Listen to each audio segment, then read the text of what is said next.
Hello, everybody. Darrell, Owens, Legacy Maker Sports Network, and welcome to episode 4 of 101 here on the Legacy Maker Sports Network. And with me today, I have a man that needs no introduction, especially if you're here from the RVA area, and that's Mr. Bob Black. He is the radio host of the Sports Huddle on ESPN Richmond, and he is the director of broadcasting for the University of Richmond. Bob, how's it doing today? Darrell, thank you so much for having me. In episode 4, that means I'm in your top 5. I've never been in anybody's top 5. So it's exciting. Well, welcome to the top 5, sir. This is something that we were very glad to have you, and we truly appreciate you coming on. And we're going to dig into a little bit of the man, the myth, and the legend that is Bob Black. You ready for that, Mr. Black? Mostly myth, but go ahead. Mostly myth. Mostly myth? Yeah. All right. So we'll start it off with the one. We kind of started all of our interviews off this way, and we'll start it off with you. How are you handling life during this pandemic, COVID-19? It's just been a wild and crazy 2 months. And so how are you and your family handling things during the pandemic? Well, to be honest with you, Darrell, the most surreal part of it for me was when it first began, because we were in Brooklyn for the Atlantic 10 tournament with the Richmond Spiders, and I was literally walking the streets of Brooklyn to get to Barclays Center on that Thursday late morning with my broadcast partner, Greg Beckwith, when our phones started lighting up, and we got the word that the entire tournament had been canceled. Literally, just when we got to the door of Barclays Center, we never stepped foot inside. We turned around, went back to the hotel. Next thing we knew, we were back in Richmond, and here we were in self-quarantine for the next 2 to 3 months. So that was probably the most surreal moment and the most heartbreaking moment, quite frankly, because, as you know, we felt as though our team, Richmond, had a really good chance of making a deep run, not only in the Atlantic 10 tournament, but also having some success in the NCAA tournament. Since then, it has been somewhat difficult. By the same token, I think we have adapted. I think we have found that people are creative. People can adapt to circumstances and situations. And I would say that we have probably done as good a job with that as we can. You mentioned the morning talk show, the Sports Huddle. That has gone on with the exception of 1 week. We did take 1 week away from it. But other than that, we have been on day in and day out. And as I tell people, there's been plenty of sports news. There just hasn't been any sports games to go along with the sports news. But we've had news. Just I need some West Coast baseball scores to update people on in the morning that they didn't get because they went to sleep, that kind of thing. That's kind of what we really miss at this point. And, man, I know you echo those sentiments. We need sports back, don't we? Oh, I mean, the really good thing right now, I think we both can say, is that we know it's getting closer. Just as long as everything, hands out. Looks like the NBA is going to be back in about a month. We got the NHL that's going to be back in about a month. NASCAR's have already jump started, so that we got a little something there.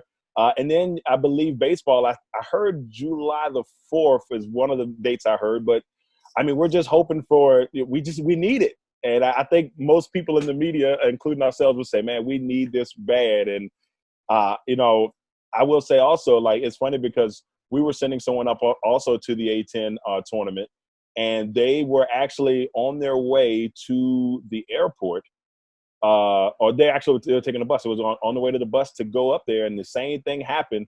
They said, "Boss, what am I doing?" I said, "You're not going." I said, I got a feeling they're going to cancel it, and then the very next day at noon, they canceled. So we had to hold off because of that. So we believe me, it's been trying times, but hey, I guess we all gonna make it through some way. Absolutely. And the one I miss the most is probably baseball. This time of year, I'm a huge baseball fan. I love the fact that it's on every day, every night, whether it's my team or just baseball on in the background. And I'm really dismayed, Darrell, by the bickering that's going on right now in Major League Baseball between the owners and the players. In the times we're living through, it's just not a good look for them right now. We need to get them back on the field. Well, I think a lot of people would say baseball, I don't want to say it's a dying breed because I'm a huge baseball fan. I love baseball more than a lot of people. It's like, like Coach said the other day on the show, it's he secretly loves baseball. And that's how it is for me. Like, I love baseball with all my heart. And you don't want to call the players this or that because of what their situation. They want to get paid for what they're doing. But it's one of those things that I hope that they get together, man, because I mean, my Mariners, I'm just hoping for good baseball all around. So I have nothing to really smile about there. Maybe in a couple of years, but we'll see. Well, my team's the Phillies, so I'm ready for them to give me a summertime back and not be out of it before we get to the 4th of July, which won't happen this time around. But I'm hoping they can find a way, and I hope they get more than 50 games. I hope they can get it upward close to 80 games this year, and then we can have some playoffs and have some fun with it. And I'm also excited about NBA and NHL returning, and hopefully training camps for the NFL will start close to on time. And, of course, what I do with football and basketball at the college level, we're very hopeful that we're going to have those sports once we turn to the fall. Now let's talk a little bit about that. You've been the voice, for the Spiders for a long time, and you've had a chance to see a lot of Spiders football / basketball / pretty much a little bit of everything. But what were your thoughts on last year's teams? Because the football team, looked like they made a little progress from the year before. They were 4-4 in the CAA, and they're 5-7 overall, but they look like they're making some leeway. And, of course, the basketball team, we saw what they were able to do, and I think it shocked a lot of people. But to people who were close like me, you, we saw the potential that this team had coming up in the last couple of years, just had to put it all together. So just in your eyes, can you give us a recap of what you thought, how both of these seasons went, since you're there on a day-to-day basis? Well, from the football standpoint, first, very frustrating, so close and yet so far. Now, that team did finish 5-7, disappointed being under 500, but I think you can point to 4 games, and this if is an easy thing to say. You know that as well as I do. Right. But if they could have finished off even just 3 of those 4, they could have been a playoff team. They were that close. First of all, there were 2 non-conference games that, quite frankly, you put some of these non-conference games on your schedule because you think you have a better than good chance to win them. And when you don't, that's a disappointment. And the game at Fordham, which was a middle-of-the-road Patriot League team, the Spiders will tell you, that's a game they felt they should have won. So that's one. Yale was a really good team out of the Ivy League. Nobody would have wanted to play Yale in the postseason if the Ivy League led its champion into our postseason tournament. But they won the Ivy League, but the Spiders were up 3 scores on them in the second half and did not finish it out. And Yale came back to their credit and won the game. But that's 2 right there. And then there were 2 conference games. The Spiders were ahead in the 4th quarter at Villanova, ahead in the 4th quarter at home against arch rival William & Mary, and couldn't finish them out. And if you just take 3 of those 4, you're at 8-4 instead of 5-7, and you're probably a playoff team. So a valuable, painful lesson is what I think last year's team learned, that you've got to play every game. It's easy to say, but you got to do it. You got to play every game from opening kick to the final whistle, and the game on August 30th is just as important as the game on November 15th. Right. And I do think they learned that lesson. They got a lot of guys coming back from that team. I think they feel good at just about every position, offensively, defensively, and special teams. There are a couple of areas that I'd really be interested to see what's happening. Of course, they didn't get much of spring ball in, Darrell. You know that. Yeah. They only got about 5 practices. But I would like to see what they've got at wide receiver, where they lost their 2 top wide receivers who were graduate transfers, who had great years. And then at defensive back, they also lost 3 senior or graduate transfer starters. So I think football was that close and yet that far, and they need to make up that gap. Basketball, wow. I mean, how much fun was that? I won't sit here, behind my broadcast perch at the Robbins Center that I missed so much, which is why I put it up behind me tonight. We were so disappointed that this season ended so abruptly. I think we all felt really good that they were going to have a very good year. I don't know that I can sit here and tell you 24-7 or give you a number, but I do feel as though most of us close to the program, yourself included, felt this was going to be the start of 2 really good years. And I said that, so I was blue in the face, that this was a team that was built for 2 years of success. Not meaning they'd be successful in year 2, but that they would be very successful in both of those years. That came to fruition first year at 24-7, and obviously with all 5 starters back, top 7 scorers back, 3 really good-looking freshmen coming in. Let's play this year. Let's tip it off, Darrell. We need tip-off on that big red spider behind me. I'm going to tell you right now, I remember last season even the first year, and I remember looking at the team, and I said, okay, they got a lot of good young talent. And then you see a guy like Jacob Gilliard, and him being a top 5 in the country in steals, just and then there's that stat where he's out there and he's him and Jason Kidd. I want to say Jason Kidd and Allen Iverson are the only other people besides himself that have done, I believe, steals, points, and I want to say rebounds. Don't give me, or maybe assists. But he's in, that's high company that he is in those statistical categories, and you knew he had the talent. You get a guy, Grant Golden, who's just been phenomenal during his time there, and I felt to myself, I'm like, this team has the presence; they can just bring it all together. I thought they could have done it last year, but then Sherrod got hurt, and I think that kind of changed it a little bit. But when you definitely can see what they could have been with everybody together, it's a pretty special thing. And now, obviously, they're all coming back together. They're going to be preseason top 25 in a lot of polls. They'll be preseason favorite or one of the 2 favorites probably in the Atlantic 10. So we'll see how they handle that. I'm very confident they're going to handle it well. This was a very level-headed, steely-eyed group last year, and now they've got one more year of experience under their belt. And most of them also have the negative experience of those back-to-back 20-loss seasons. And I think that still lingers with them to some degree, that they are making up for a lot of lost time, literally and figuratively there. So, man, I don't know that we can be any more excited. In all the years I've been doing Spider basketball, I'm not sure I could be and our fan base could be any more excited than the year, hopefully, that's going to play out as scheduled for Chris Mooney's team. Now, Coach. Well, I mean, an elevation. That's a promotion. Ain't nothing wrong with that. Now, Bob, let me ask you this. I mean, this team, you've been a part of that Spiders organization for 34 years. How did you get into, broadcasting itself? How did you get into that? What made you say, okay, man, I want to be a play-by-play, guy. I want to be a play-by-play guy. I want to do, sports journalism. What got you to that point? Who influenced you to get to that point? Yeah, I'm not really sure where it got into my blood, to be honest with you. Neither of my parents were very proficient in sports. They were not big sports fans. They're both in the medical profession, quite frankly. And I imagine they would have rather hoped I'd gone into the medical profession with them, but certainly very supportive of what I did. But from a very young age, I gravitated to sports.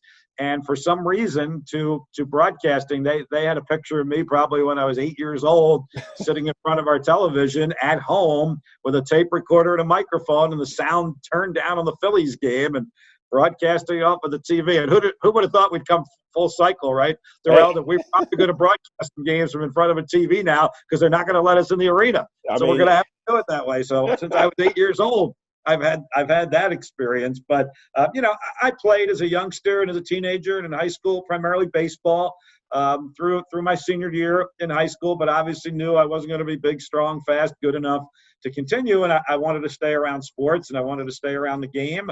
And I gravitated to the media side of it. I actually started out doing some print journalism, but quickly transitioned over to the broadcast side, which I loved. And off to Syracuse University I went, which we believe is the best broadcast journalism school in the country. There will be those that will disagree with that, but we have a pretty strong following there at Syracuse with the Orange, and it kind of just mushroomed from there. And I'm one of those people that wasn't in that boat that said, I don't know what I'm going to do with my life when I'm a freshman in college or a senior in college. I knew all along what I wanted to do. See, that's awesome. I mean, I remember probably the same thing. The feeling, the bug that I got to want to do play-by-play, to be, I just always tell people I want to tell the story. I feel like when you're that person that tells the story of that game, and I wanted to be the person that told that story, and then people was like, man, I got to go hear Darrell tell that story. That's always been my motivation with that. I love it till this day. And I don't think I'll ever get over it. I don't care what anybody said. They can say, Darrell, that's it. If you don't do this, we're going to take everything you got. I'm sorry. That love is just not going to go away. And I can doing it. It's it's in you, and you know that. I mean, when it once is in you, it's in you. So but with that being said, you've been a part of that Spiders organization for 34 years. I mean, how has it lasted so long? How have you been able to to change the dynamic there and just be, you've been a huge part of that organization and that school. How have you been able to smooth on through with this? I don't know. They've never kicked me out. I think they've had plenty of opportunity to do that, but for whatever reason, have never done that. And you mentioned kind of change with the dynamic. I would kind of hope that I and we have done that over the years, because so many things have changed since I first started out, whether it is radio or whether it is television. Social media now plays such a role. We do so much more TV than we've ever done before. It was almost exclusively radio when I started out. So I do kind of appreciate your question. You do have to change with the times. And if you change with the times and you prepare well enough, and I feel like that's one of my strengths and attributes is preparation. I learned that, very early on at Syracuse and also in my professional life.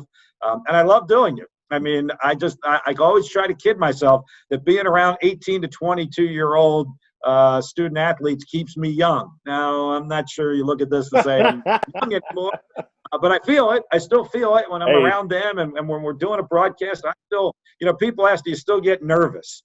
Well, no, I probably don't get nervous, but I still get really excited. Right. Really excited at the start of a broadcast, when that opening music ends and it's time for me to speak. I get excited for that, and I get excited for the game. So I think that's probably what's kept me around as long as it has. And obviously our fan base, for better or worse, has enjoyed the product that we put out there, and I certainly am appreciative of all of them. Now, you not just at the U of R, but the last couple of years, if not longer, have been a part of the ESPN Richmond family, and your show has been out since 2016, if I'm correct. And for you, how did you get into that? How did you make that leap into the show? And what has been your greatest moment while hosting the Sports Huddle? Well, a couple things. Number one, in a previous broadcast life, I was a sports talk show host many, many years ago at a sports radio station. I was actually program director and hosted the afternoon show there. So this is not my first go around with doing sports talk radio. And but it's changed. We talk about change. Certainly sports talk radio has changed. Quite frankly, it's much easier to do now than it was, quote unquote, back in the day. When you didn't have a laptop in front of you and a phone in front of you, and if you didn't know something, it only took you a couple pushes of a button to find it. When in the old days, you had to wait for a commercial break and you had to go run and look something up in a book, probably. So I do think from that perspective, it's a little bit easier. So about 3-4 years ago, Greg Burton, who was hosting the afternoon show on ESPN 950, was doing 3 hours and decided he wanted to cut back by an hour. He also has a full-time position at Virginia Commonwealth University. Didn't want to give up the radio gig, but wanted to cut it back a little bit. And Mitchell Bradley, who I've known for a long, long time, and I know as well, terrific guy in this business, came to me and said, hey, we don't want to give up that hour of local sports talk. We don't want to just flip the switch and put ESPN on, which they could have done. We'd like to keep local. Could you do an hour in the afternoon, 3 to 4? And I went to my folks at Richmond, and they were very positive about it. I would not have done it, obviously, without their approval and permission. And I was actually able to do it literally from U of R, from our broadcast booth at Robins Stadium. It was no different, really, than doing a game. So every afternoon at about 2:30, I'd leave my office in the Robins Center, go up to Robins Stadium, and do my hour show from 3 to 4. And then when a change was made in the morning, they came to me and asked me if I wanted to move to the morning. And again, it was not 6 a.m. in the morning. I don't know that I would have done 6 a.m. It was only 8, so that was okay. And again, I went back to Richmond and said, hey, what do you think about this? And they were like, that's fine. We love having you on the air. That the identifying factor of voice of the Spiders is always out there. Go ahead and do it. My one caveat, my one request was that I wanted a co-host.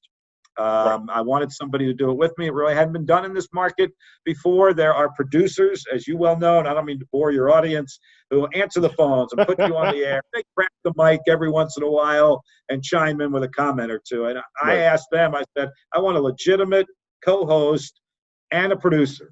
And the folks at Radio 1, Urban 1, ESPN Richmond said, let's go ahead and do that. And that's what we did. Andrew Wallace joined me as co-host. Mitchell is our producer. And unfortunately, the times of this pandemic have really Right. hit us hard, and there were cutbacks and layoffs and furloughs. And, I'm doing it solo now, and I certainly hope that someday in the not too distant future, I'll be back to having a co-host on that morning show. So that's kind of a long-winded answer to your question. Hey, no, it's all good. It's all good. Andrew's definitely a wonderful guy. I've had an opportunity to, me and him talk occasionally especially on Twitter. So we always go back and forth on Twitter. He's got a really great opinion, a really good mind in the business. So, nothing but luck to my man Andrew. All right, so here we go. Are you ready for what I like to call quick ones, Mr. Brett? Oh, Bob. That's right. There you go. It's the country in me, man. My mom did this to me, But Bob, she brought you up, Darrell. She did. She brought you up right. But like I told you, I'm going to break you of that polite habit, and I want you to call me by Bob, my first name, like all my media friends do. All right. So, Bob, are you ready for quick ones here on one-on-one? I'm a little nervous, Darrell. I told you earlier I don't get nervous very often about a broadcast. I think I'm getting a little nervous about this. Don't get nervous. I'm not gonna hurt you too bad. All right. All right. So quick ones, and we're gonna do this one kind of with a broadcast feel. So this might be a little bit up your alley. I might stump you a little bit. My guest on the last show, I think I threw her away with the interview one. I don't think she was prepped for it at all, but I think that you'll be able to handle this one. All right. Your first one is the first game you've ever broadcasted. First game I ever broadcast on radio. I don't remember the opponent. I'm sure it was at Syracuse University, probably about my sophomore year or so, because our student radio station was a really good one, still is, and broadcast all the games with student voices. So it was probably a Syracuse football game my sophomore year at Syracuse. Okay. All right. Okay. That's a good one. That's a good start. See, it wasn't too bad. All right. I will tell you, this is not what you asked, but I did broadcast the first ever game at the Carrier Dome at Syracuse University. That was built during my time as a student at Syracuse, and I did have the privilege and the honor to broadcast the first football game in the Carrier Dome. Wow, that's awesome. Syracuse University. See, that's look at that facts right here on one-on-one. That's amazing. That's a pretty good deal right there. You can't beat that. That was against Miami. That one I do know the opponent. That was against Miami of Ohio, and the Orange won that game. Well, at least you got the first time, and the Orangemen got to get the W on that one. So that's important. All right, best player that you've ever had the opportunity to call play-by-play for. Wow. I could give you a couple. I know you want one. That's okay.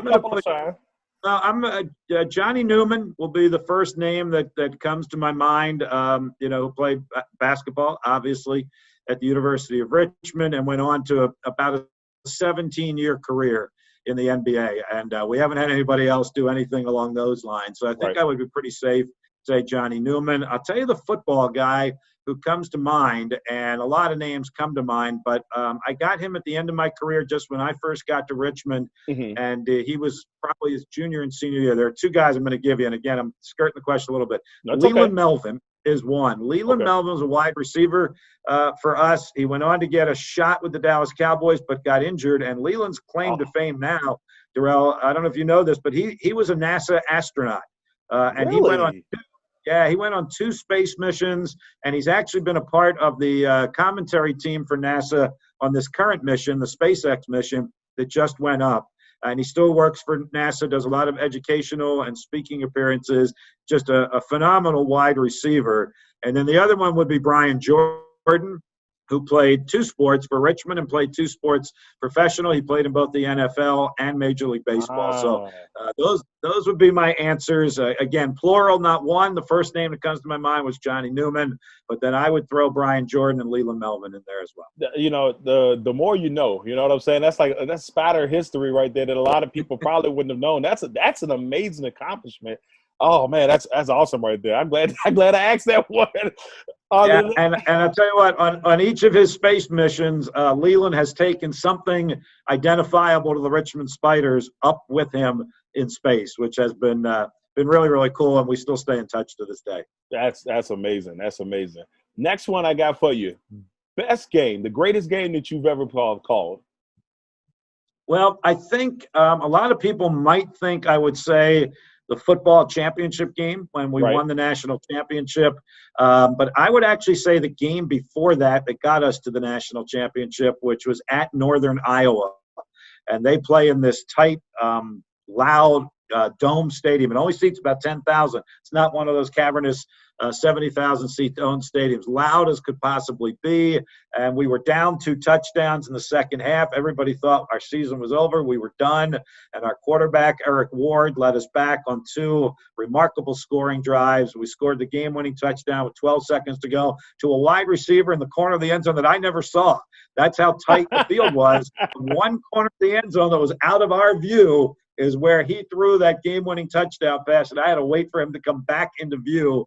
And our sideline reporter was jumping up and down, Matt Smith, on the sideline. So I knew we'd scored a touchdown, but until he came out from behind the concrete, I didn't know who scored the game-winning touchdown. So that's the first one that comes to my mind from a football standpoint, is our semifinal win over Northern Iowa, the year the Spiders went on to win the national championship. The other one would be the first time I did a game, and I've now been fortunate to do 2 of them here, at Fog Allen Fieldhouse at Kansas. Mm-hmm. And we went in there in 2004 to play Kansas. Jerry Wainwright was our head coach, and we upset the Kansas Jayhawks. It was Bill Self's first year at Kansas. You talk about an arena just steeped in tradition, the whole fog thing, the chant, Rock Chalk Jayhawk, all of that. I remember the night before, we went in there for a shoot-around, and I went sneaking through the building, Darrell. I wanted to see every cranny of Fog Allen Fieldhouse. I found myself in the men's basketball offices, right at Bill Self's office, did all of that, the history, the monument, everything, and then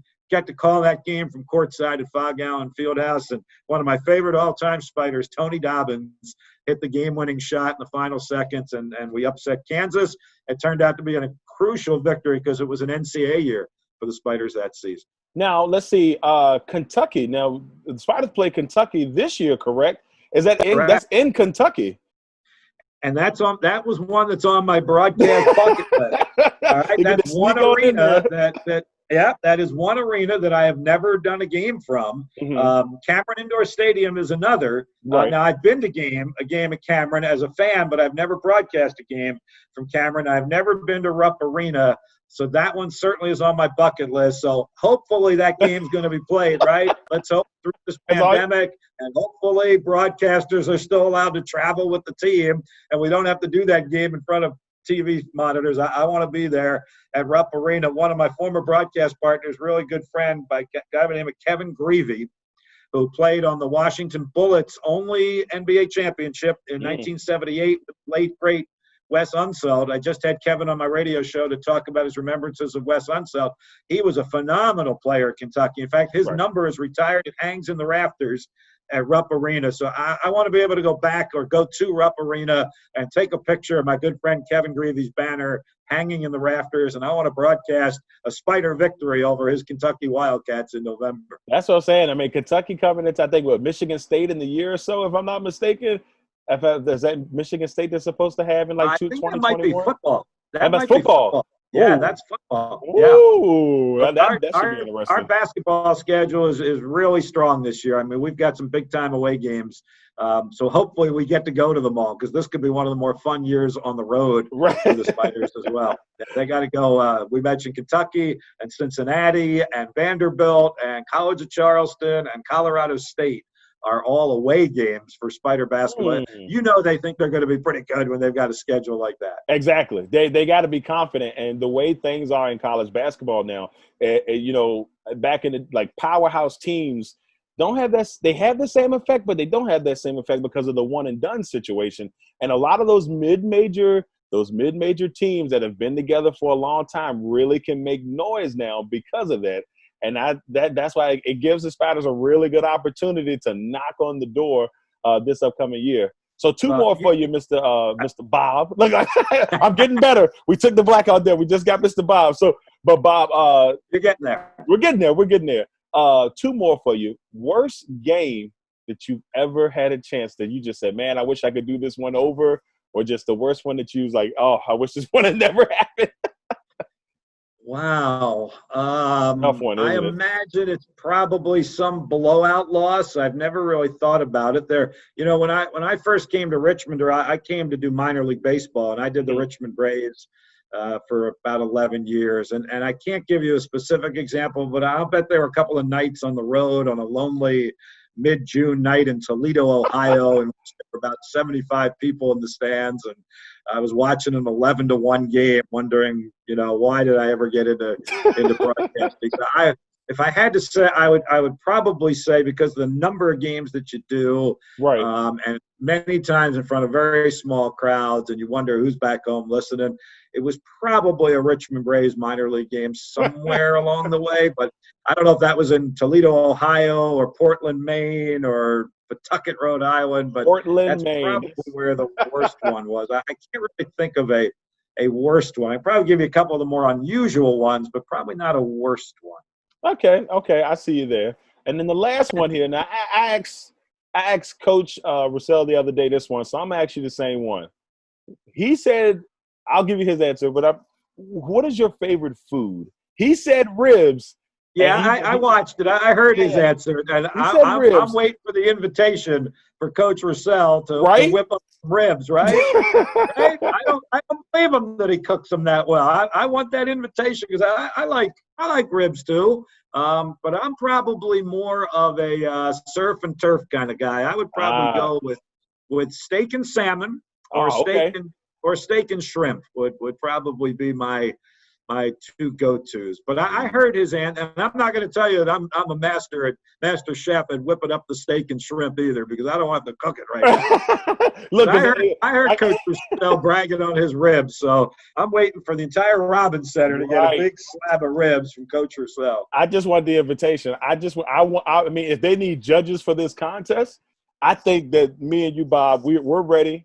We're game. If he wants to cook for the players one day, we'll be there to test it out. Yeah. I have no problems with that. I'm trying to lose a little, this quarantine 15 thing. Kind of hit me hard here, so I'm trying to lose it, not gain more. But if Coach Russell is going to whip up some of his ribs, I'm going to break the diet for a night. I'm definitely down for it. I know it. Don't Coach Mooney and Coach Rhodes have had this cooking contest the last couple of years, correct? We're going to have to find a way to be judges on this panel.